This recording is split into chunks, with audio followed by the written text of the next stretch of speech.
Comenzamos casi sábado por FM Graffiti 87.9 en Mar del Plata, viernes de 19 a 20 horas. Vamos a saludar ahora a Pablo Aceto. ¿Qué tal, Pablo? ¿Qué contamos? Muy buenas noches, acá en el aire de Graffiti. Recuerden que también estamos en el canal Prohibido Olvidar, en Twitter, en Telegram, en toda la red en definitiva.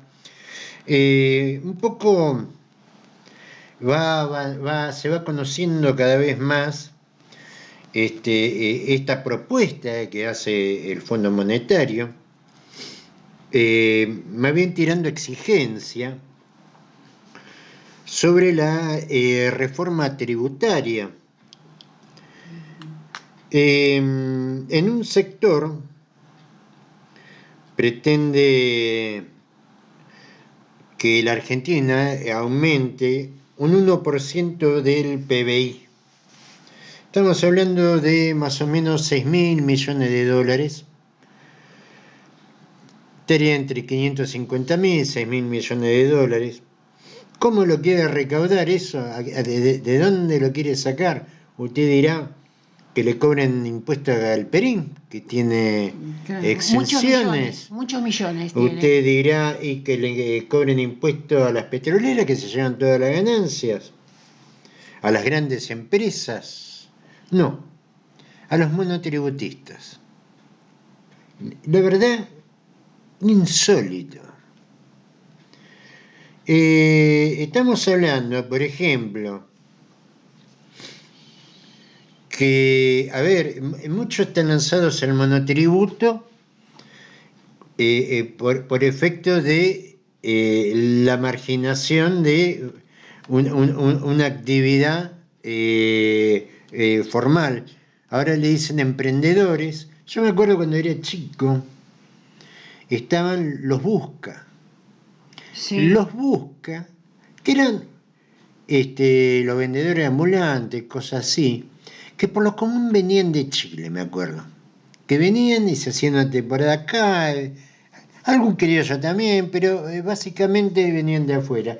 Bueno, ahora los busca, le dicen, y esto no es despectivamente, sino para darle dimensión a la cosa. Y ahora vamos a ver por qué esto está respaldado por los números. Le pusieron el título de emprendedores, como que le cambió el estatus, pero la situación es la misma, son busca. Vamos, por ejemplo, en las tres principales categorías, que redunda, porque la mayoría está en la primera, en la categoría A, que factura 10.277.000 por año. Estamos hablando de alguien que declara, y algunos llegarán, otros no, 856.000 pesos, 856.500 por mes. La categoría B, que facturan 15.058.000, estamos hablando de una persona que dice ganar 1.255.000, y la categoría C, 21.113.000, estoy hablando de número redondo, alguien que factura 1.759.000. Usted dirá, y algunos pueden cobrar en negro, cobran en efectivo, sí, pero muchos no la pueden disimular. Más ahora que todo se maneja por billetera electrónica, bancarización, es muy difícil el efectivo, pero tenga en cuenta estos números, ¿no? Por ejemplo, categoría A, 856.000 pesos. Una canasta básica, por ejemplo, para 3 personas, para el sector indigencia, es decir, lo que dan en el fondo. Estamos hablando de esto es abril-marzo, números del INDEC.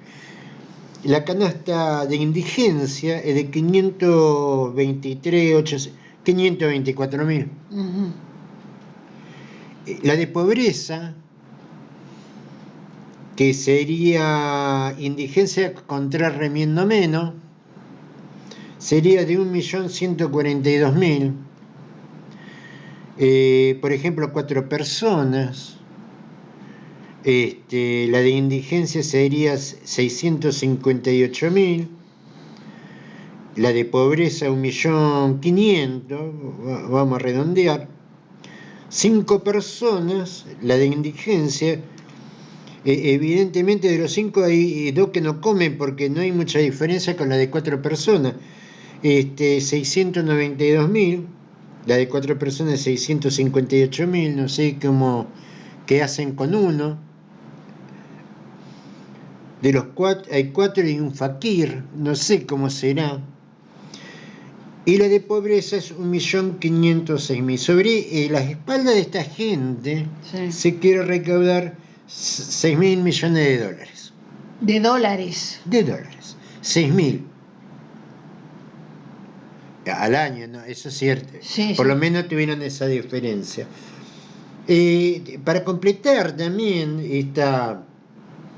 esta maravilla, que ya les digo, por ejemplo, lo que plantea que hay que sacar impuestos distorsivos, dice. Por ejemplo, hay que unificar ganancias para las empresas, que Paolo Roca y el ferretero de la esquina paguen lo mismo, el mismo porcentaje. Hay sectores que tienen exenciones o reducciones impositivas, que son las zonas de promoción. Por ejemplo, Tierra del Fuego, que están 30 bajo cero, lo dejamos sin trabajo y le vamos a aumentar los impuestos. Unificar todo. Por supuesto, no podía faltar la actualización de impuestos a los combustibles. Esas son las instrucciones del Fondo Monetario Internacional. Así como escucha, estoy haciendo una cosa muy resumida. Sí. ¿Qué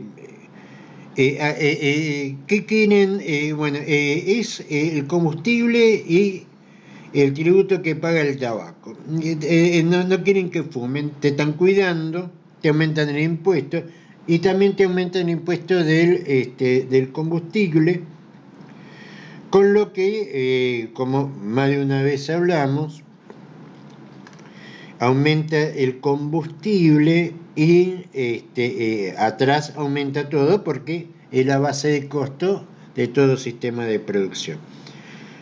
Por el otro lado, quiere decir bajarle el impuesto a Pablo Roca.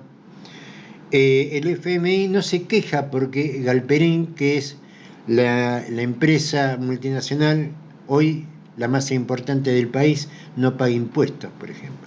No se queja de eso. No, porque tiene un beneficio que le da el gobierno. Un beneficio fiscal, el gobierno nacional, multimillonario. Sí. A pesar de eso, pide que lo protejan de los chinos. No sé qué más querés. No paga impuestos. Pero eso está bien. Digamos, ¿en dónde hay que recaudar? En los trabajadores formales que cobran 1.000.000 de pesos. 1 millón, claro. O en los monotributistas que cobran 856.000 pesos por mes. Si lo recaudan.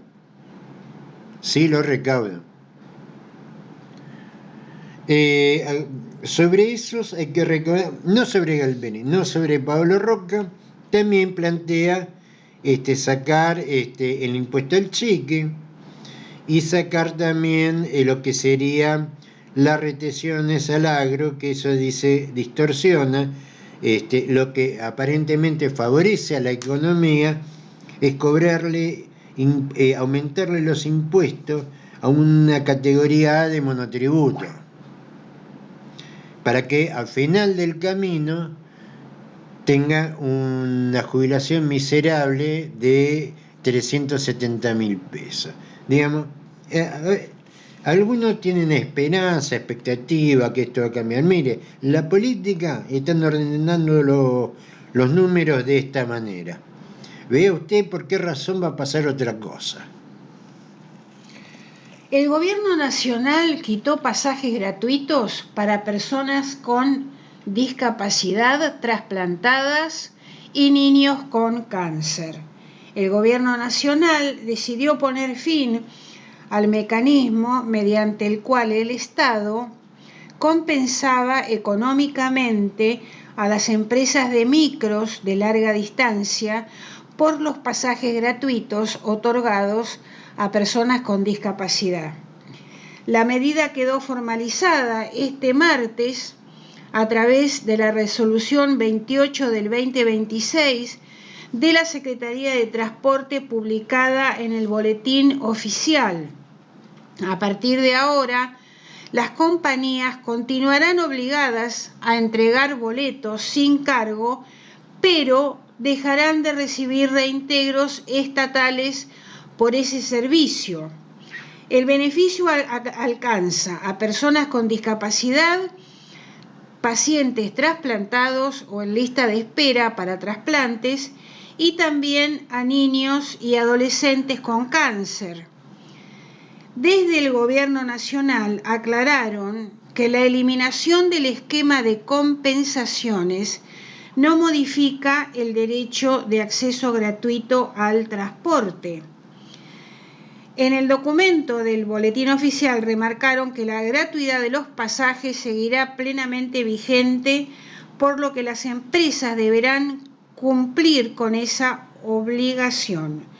En ese sentido, la resolución sostiene que el régimen de subsidios había sido creado para compensar desequilibrios económicos derivados de los boletos gratuitos, pero que las condiciones actuales del mercado hacen innecesaria su continuidad. Bueno, esto es lo que dicen desde el Gobierno Nacional.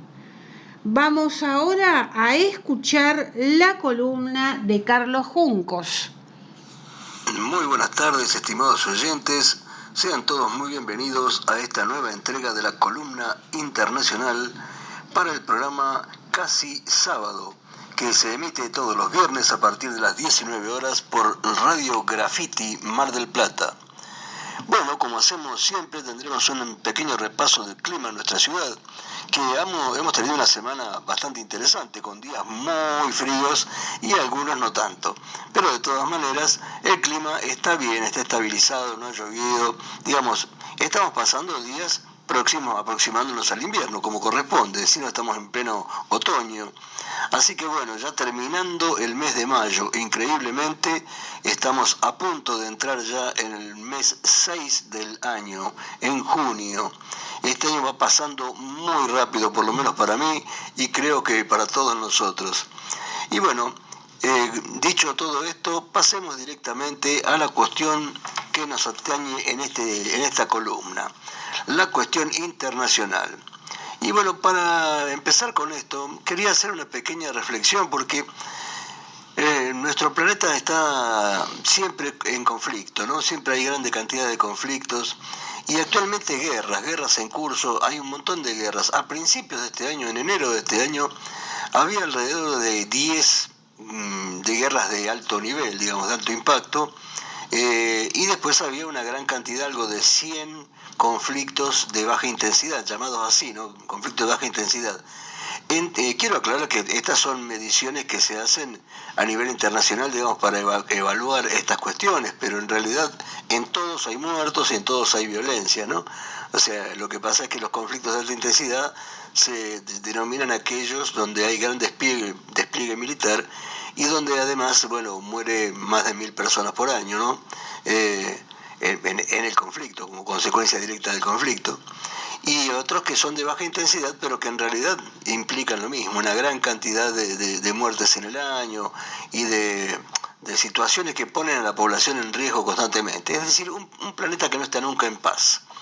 Así que bueno, hablando de estas cuestiones, ahora estamos viendo que ahora en mayo, estamos terminando mayo, esos números han crecido, es decir, hay más guerras en curso que a principios de año. O sea, en apenas 5 meses, 6 meses que vamos a empezar ahora, han pasado creo que a 15 las guerras de alto nivel y a 130 los conflictos de bajo nivel, ¿no? Los conflictos de baja intensidad, que son como, para que sea un poquito más claro, los conflictos de baja intensidad son aquellos que no tienen grandes despliegues militares, ¿no?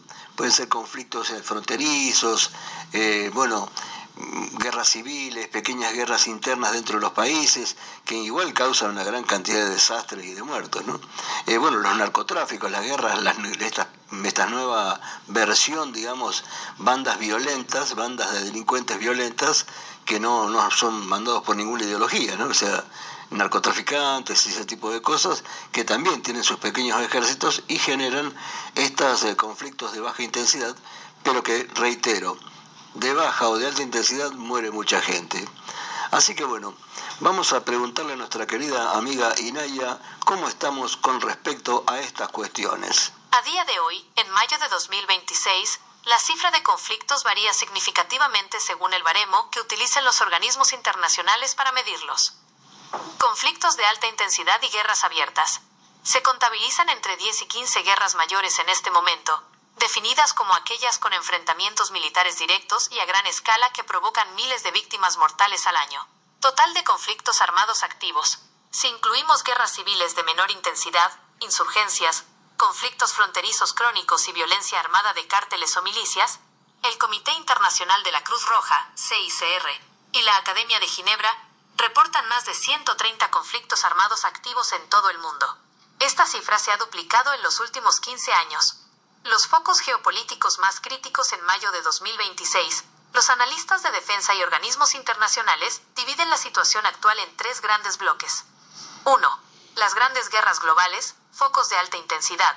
Guerra de Ucrania. Cumple ya más de 4 años desde la invasión a gran escala de Rusia. Sigue siendo el conflicto dominante en suelo europeo, estancado en una guerra de desgaste con un altísimo coste de vidas e infraestructura. Oriente Medio, Israel, Gaza y tensiones regionales. La región sigue sumamente inestable. El conflicto en la Franja de Gaza mantiene ramificaciones activas. Además, a lo largo de 2026, se han vivido momentos de altísima tensión por choques, campañas aéreas y bloqueos navales que involucran a Israel, Estados Unidos, Irán, las milicias de Hezbollah en el Líbano y los hutíes en el Mar Rojo. Guerra civil en Sudán. El enfrentamiento entre las Fuerzas Armadas Sudanesas, SAF, y las Fuerzas de Apoyo Rápido, RSF, entra en su 3er año. Está catalogada por la ONU como la peor crisis humanitaria y de desplazamiento del planeta en la actualidad. Guerra civil en Myanmar. El conflicto interno entre la junta militar y diversas guerrillas étnicas y fuerzas de resistencia democrática se encuentra en su 5º año de intensos combates en múltiples frentes del país. 2. Conflictos crónicos u olvidados. Intensidad media a alta. República Democrática del Congo, RDC.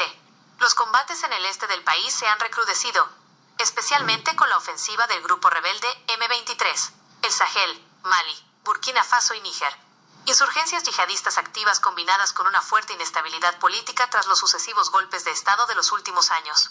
Guerra en Yemen. Aunque con periodos de menor intensidad y treguas frágiles, el país sigue fragmentado y sumido en una crisis profunda. 3. Tensiones fronterizas e insurgencias, baja intensidad o latentes. África Oriental. Fricciones y rearme militar entre Etiopía y Eritrea tras las secuelas de la guerra de Tigray. Asia Meridional. Tensiones intermitentes e insurgencias fronterizas en la zona de Pakistán y Afganistán. Choques de los talibanes con grupos locales y tensiones con el gobierno pakistaní. El panorama general en este tramo de 2026 refleja un sistema internacional bajo una enorme presión, donde los expertos coinciden en que la proliferación de frentes simultáneos está dificultando enormemente la mediación diplomática tradicional. Muy bueno tu informe, Inaya, como siempre. Y bueno, como todos ustedes pueden apreciar, hay una cantidad de conflictos armados en todo el mundo y la verdad es que la tensión no cede. Era de esperar, digamos, que en algún momento esto bajara, ¿no? Y sin embargo, al contrario, sigue creciendo esta tendencia al uso de la fuerza. Incluso ahora también hay amenazas aquí en América, ¿no? En nuestro continente, particularmente en Cuba. ¿Qué me puedes decir de eso, Inaya? La situación en la isla ha escalado a niveles que no se veían desde la Guerra Fría, combinando una asfixia económica total con una amenaza real e inminente de intervención militar por parte de Estados Unidos. La situación actual se resume en los siguientes puntos clave. 1. El ultimátum de Estados Unidos y la emergencia nacional. A principios de año, la administración de Donald Trump declaró una emergencia nacional respecto a Cuba, catalogando al gobierno de la isla como una amenaza inusual para su seguridad. Washington llegó a exigir abiertamente la renuncia de Miguel Díaz-Canel y emitió severos ultimátums. Aunque Cuba intentó aliviar la presión liberando a más de 2.000 presos políticos, las tensiones no han hecho más que aumentar. 2. El cerco energético total. Washington impuso sanciones drásticas a cualquier país o naviera que intente llevar petróleo a Cuba. Esto ha afectado directamente a los envíos de aliados como Rusia e incluso provocó fuertes tensiones con México bajo amenaza de aranceles. Como consecuencia, Cuba sufre este mes una crisis energética devastadora, con apagones masivos de más de 20 horas diarias en las provincias orientales y un colapso en los servicios básicos como el agua y la salud. 3. Los preparativos para la agresión militar. La retórica de guerra ha pasado de las palabras a los hechos sobre el terreno. Vuelos de espionaje y ejercicios. El Pentágono ha incrementado de forma masiva los vuelos de reconocimiento sobre la isla y ha desplegado maniobras militares en el Caribe que el gobierno cubano denuncia como los preparativos para un ataque. La respuesta de La Habana. Altos cargos del gobierno cubano, como el vicecanciller Carlos Fernández de Cosio, confirmaron públicamente que sus fuerzas armadas se están preparando activamente para repeler una invasión. Proteger, resistir, sobrevivir. El Estado Mayor Nacional de la Defensa Civil Cubana distribuyó un instructivo oficial dirigido a todas las familias con recomendaciones estrictas sobre cómo actuar ante bombardeos y una agresión militar. La advertencia de Díaz-Canel. El presidente cubano ha advertido explícitamente a Estados Unidos que cualquier intento de intervención militar en suelo cubano se convertirá en un baño de sangre, asegurando que la isla resistirá de forma armada. La combinación de un colapso funcional interno por la falta de combustible y la agresiva postura militar de Estados Unidos mantiene al Caribe al borde de un conflicto abierto. Así es, amigos. Esperemos que nada de esto se concrete, digamos, ¿no? Que no pase a mayores, que se pueda encontrar una solución por otra vía para nuestra querida República Hermana de Cuba. Y bueno, más allá de las cuestiones políticas, que no se resuelva por la vía militar. Bueno, amigos, no queríamos amargarles la semana, simplemente contarles cómo están los conflictos bélicos en nuestro mundo, que está lleno de problemas, pero de todos modos la vida sigue siendo maravillosa. Así que nada más que desearles un excelente fin de semana para todos, que lo pasen muy bien y nos encontraremos en el próximo programa. Muchas gracias, Carlos Juncos. La Iglesia advierte sobre muertes silenciosas fruto de la indiferencia y el descarte. Son muertes reales, gente que muere en la calle abandonada. Pasan al anonimato porque no hay noticia, no hay nada. Ahí se disimula la gravedad. En un comunicado titulado "La seguridad social no es un privilegio, es un derecho", la Iglesia y diversos sectores sociales expresaron su dolor ante la situación de adultos mayores y los sectores más desprotegidos de Argentina. Denuncia como la falta de medicamentos y tratamientos esenciales deteriora la salud de los jubilados, obligándolos a elegir entre comer o curarse. También alerta sobre el desfinanciamiento en discapacidad, adicciones, salud mental y la falta de políticas para personas en situación de calle. Hacia el final interpela a dirigentes políticos, económicos y sociales. Una comunidad justa no se mide solo por sus indicadores económicos, sino por cómo cuida, protege y acompaña a quienes son sus habitantes. Y 2026 viene peor.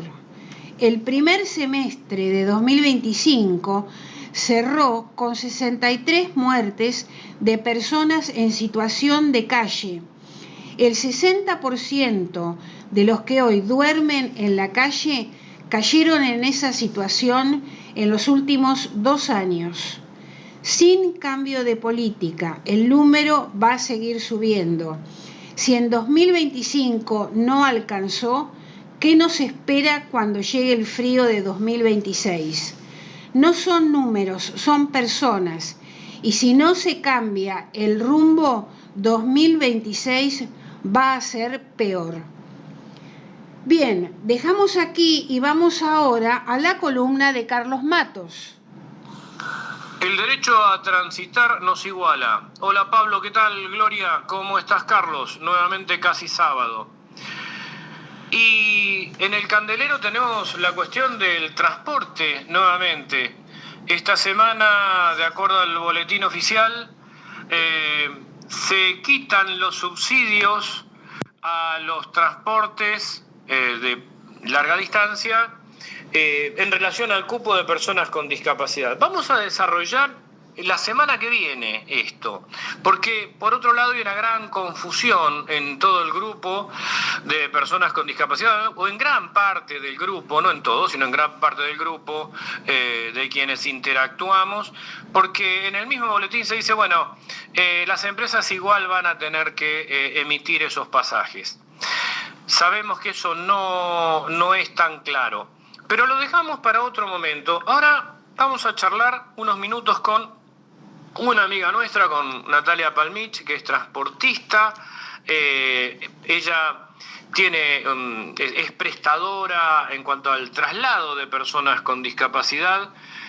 Y siempre decimos en estos micrófonos que el transporte accesible, los colectivos de piso bajo y los transportistas que tienen, vos me vas a corregir, Nati, a ver si es correcto lo que digo, que tienen sus unidades adaptadas, son cuestiones complementarias, de ninguna manera antagónicas. Y sabemos que en este momento quienes dan esta prestación, pero vamos a hablar específicamente del caso de Natalia Palmich, que nos cuente un poco su realidad, cómo se acerca a esto de ser transportista y qué situación está viviendo ahora. Hola Nati, ¿cómo estás?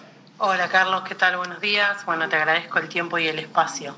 Soy transportista de personas con discapacidad, hace 7 años que estoy en esto y bueno, la realidad hoy es, si bien hace unos años que estamos mal como transporte de discapacidad, pero bueno, este año creo que fue el peor con el tema de autorizaciones, la financiación desde Nación, que no se pone en marcha la ley de emergencia, en realidad desde septiembre del año pasado que salió, todavía está encajonada, así que por ende la mayoría de los transportistas estamos sin autorizaciones. En mi caso estamos llegando a la mitad del año. ¿No facturan? No, pues si no tengo autorización, por ende no puedo facturar y tampoco cobrar. También hay un tema con el tema del cobro, que lo estoy tratando con mi abogado, de que te dicen que tenemos que esperar 60 días que paga la superintendencia las obras sociales, pero ese es un tema que tienen las obras sociales con la superintendencia. Nosotros el servicio lo prestamos en tiempo y forma. Claro, ustedes no lo suspenden, de hecho vos estás todos los días trabajando. Estamos trabajando y estamos sosteniendo el trabajo con nuestro dinero, y entonces no es un tema nuestro que la super tarde 60 días y tampoco no es una reglamentación, porque todavía no la encontré, para decir, bueno, está reglamentado y es lo que estamos tratando hoy con el abogado para pedir el pago inmediato una vez que salga la autorización. Y más con el semejante tiempo de demora que ya se hace inviable sostenerlo. Sí, recordemos que la ley de emergencia en discapacidad se trató en la Cámara de Diputados, Cámara de Senadores, se aprobó, el presidente la vetó, las cámaras insistieron, no le quedó otra que promulgarla y suspendió su aplicación en una medida totalmente inconstitucional. Y tal cual. Natalia, ¿qué haces? ¿Fotosíntesis? ¿Cómo estás viviendo ahora? Subsistiendo, tratando de subsistir con mis ahorros, con la ayuda de la familia y bueno, nada, tarjetas que obviamente llega un momento que no las puedes... Sí, la gente sigue endeudándose. Vos habitualmente transportás a distintas personas con discapacidad hacia terapias, rehabilitaciones. Contanos un poco, obviamente sin entrar en los nombres de las personas, pero ¿cómo es un día tuyo de laburo? Bueno, arrancamos a las 6 de la mañana, levantamos 6:30, llevamos a los chicos a la escuela, después media mañana algunos tienen terapia, rehabilitación, después bueno, los retiramos de las escuelas, los que van de mañana y de tarde van a terapia y bueno, y así viceversa, los que van a la tarde hacen a la mañana terapia. Así de lunes a viernes terminamos tipo 6 de la tarde, o sea, 12 horas de trabajo. Es decir, no solamente es el derecho a transitar, sino que es el derecho a recibir los tratamientos, las terapias, la habilitación, la rehabilitación, algo que está contemplado por la Convención Internacional de los Derechos de las Personas con Discapacidad con jerarquía constitucional, que se ve desbaratado por este tema de la cadena de accesibilidad, cuyo eslabón importantísimo es el servicio que prestas vos, por ejemplo.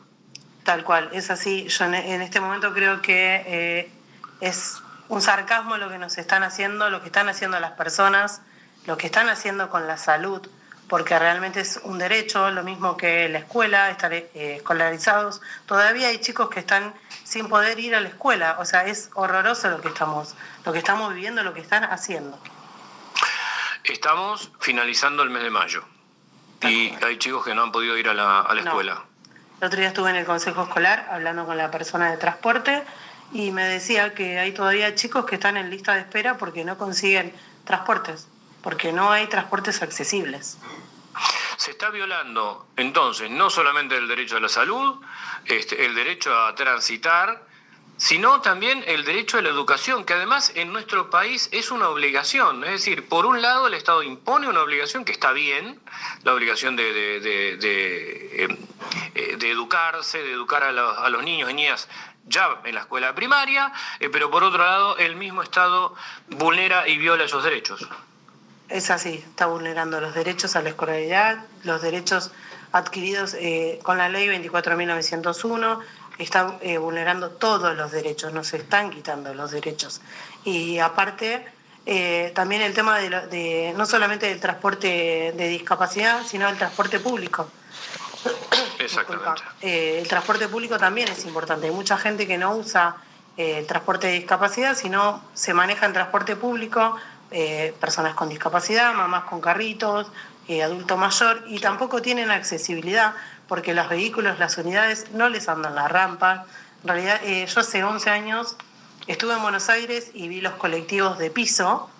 Claro, el piso bajo. Sí, yo tengo mellizos, desarmé el carro, mi ex se puso un bebé al hombro, yo al otro, y una señora se me acerca y me dice, no lo desarmes, porque tenés, subís con el carro directamente y tenés lugar donde ponerlo, tenés para sentarte. Y dije, wow. Claro, esto es lo que estábamos hablando tantas veces en estos micrófonos, es el diseño universal. Nosotros no pedimos que una sociedad y una ciudad se adapte a la persona con discapacidad, sino que el diseño nos comprenda a todos, que es lo que vos estás contando de tu experiencia en el colectivo de piso bajo. Claro, yo me quedé horrorizada porque dije, wow, qué lejos que estamos de ser inclusivos, y yo recién ahí arrancaba con mi hijo que claro, lo fui a operar al Garrahan, porque también soy mamá de un niño con discapacidad. Y digo, qué bueno que sería que eso también se implemente en todos lados, porque sería realmente ser inclusivos con todos, no solamente con la persona con discapacidad, sino que abarque a toda una sociedad.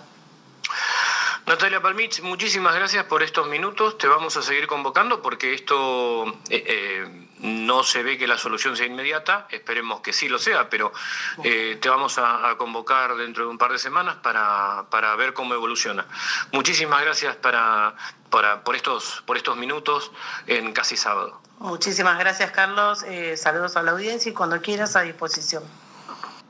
Muchas gracias, Carlos Matos.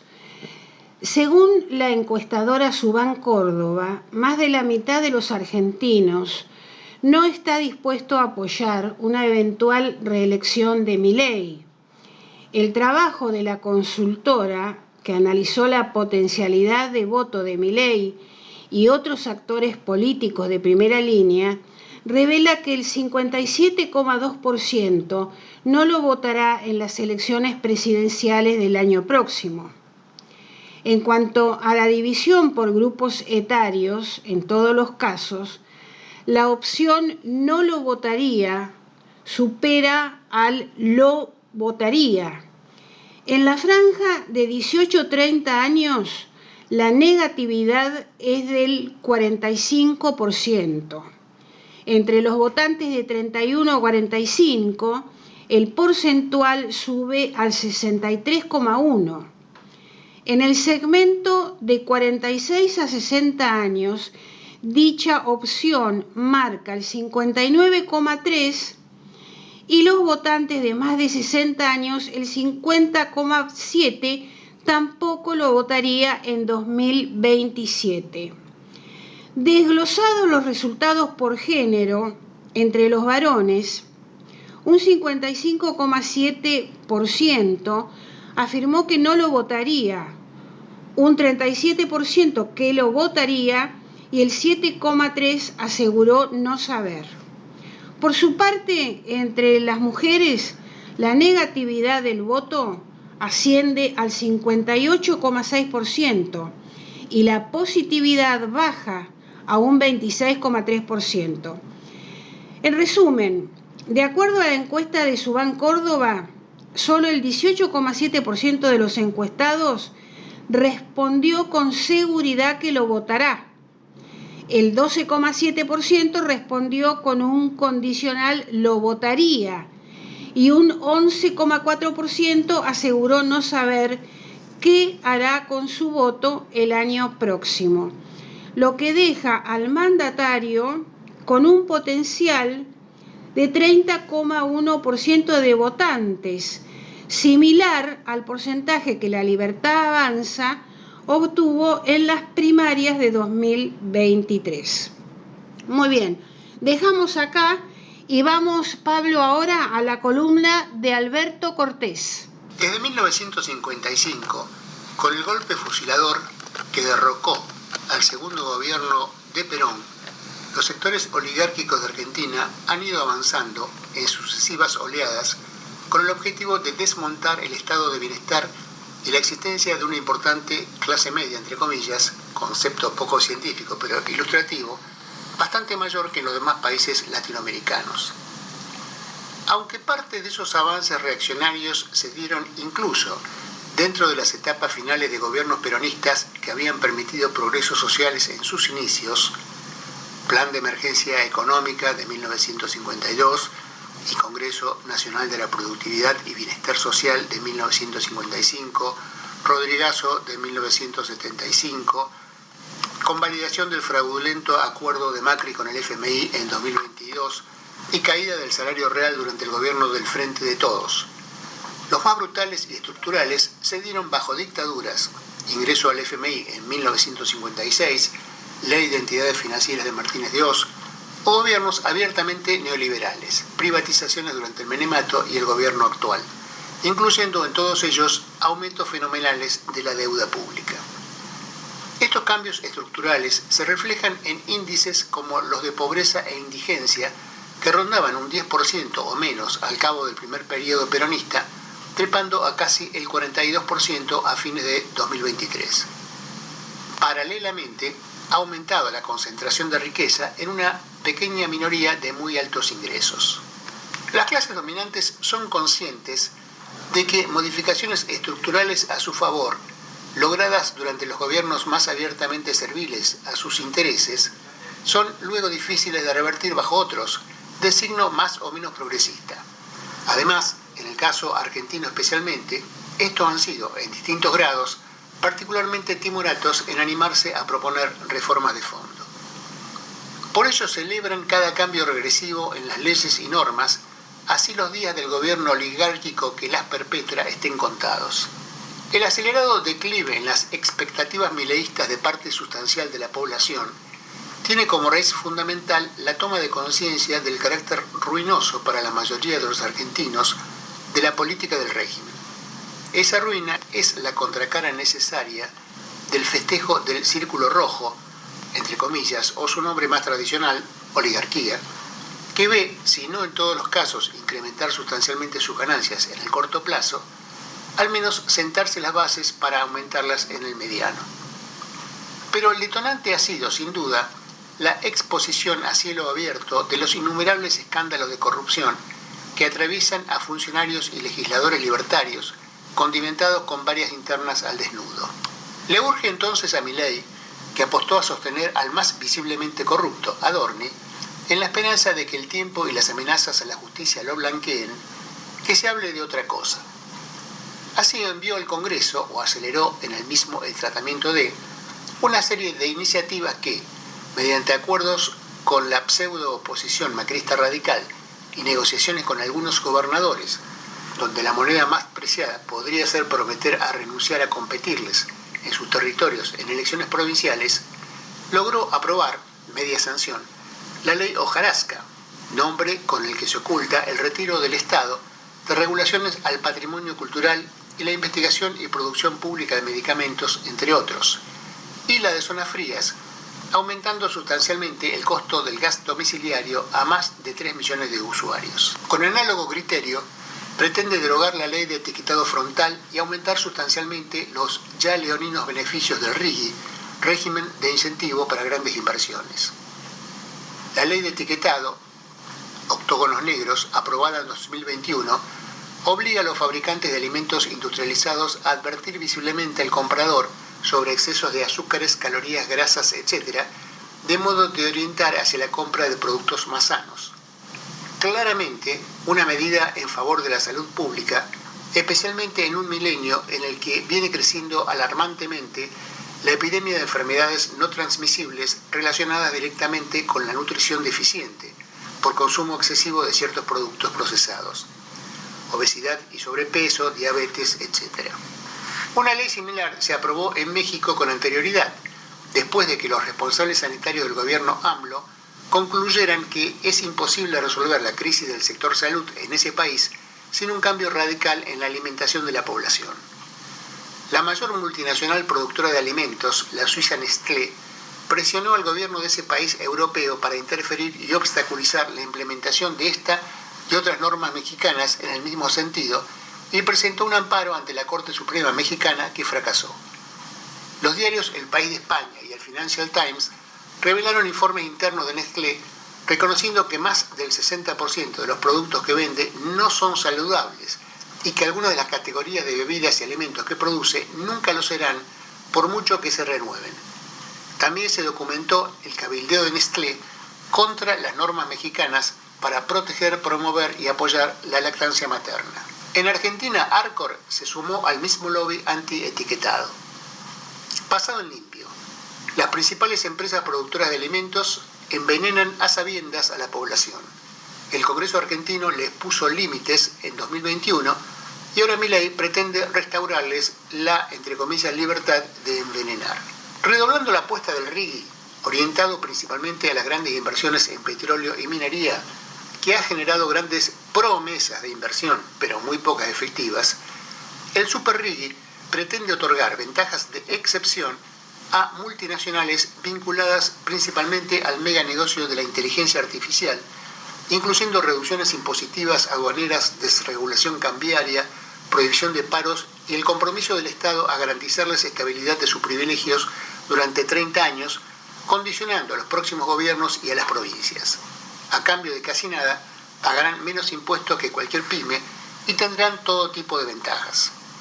La inutilidad de estas políticas para atraer grandes inversiones que pregona el régimen se revela en el reciente informe de la OCDE, Foro de los 38 mayores países capitalistas, que muestra que la Argentina de Milei es el país latinoamericano menos atractivo entre los grandes y también varios chicos para las inversiones extranjeras directas, muy por detrás de otros gobernados por, entre comillas, zurdos, como Brasil, México y Colombia. Adorni anunció además el envío al Senado de un proyecto de ley de ludopatía para combatir a las plataformas ilegales de apuestas online en pos de reforzar la protección de los menores de edad, según dijo. En realidad, el proyecto no combate la ludopatía, un grave problema social, sino que busca derivar las apuestas que se hacen ilegalmente hacia otros actores, el juego legal sin atacar el problema en sí. El último documento del FMI desnuda la falsedad del relato mileísta de haber eliminado el déficit fiscal, dejando en claro que esa supuesta eliminación se basa en haber disfrazado con contabilidad creativa ciertas partidas. Redobla también sus exigencias en el sentido de una reforma previsional, perjudicando aún más a los futuros jubilados y especialmente jubiladas. También una tributaria, reduciendo los impuestos a las grandes corporaciones y aumentando la cantidad de trabajadores que paguen ganancias e incrementando la carga sobre los monotributistas. Milei habría aceptado acoger próximamente esas demandas. En definitiva, la consigna del Círculo Rojo es: a robar, exprimir y envenenar al pueblo antes de que se acabe Milei. Desde 1955, con el golpe fusilado. Nos vamos. Recordamos que los miércoles estamos con Prohibido Olvidar, de 9 a 10 horas, y los viernes con Casi Sábado, de 19 a 20 horas, por FM Graffiti 87.9. Nos despedimos con el informativo criollo a cargo de Carlos Juncos y un tema musical. Vamos a escuchar a Vicentico, Creo que me enamoré. Saludos para todos.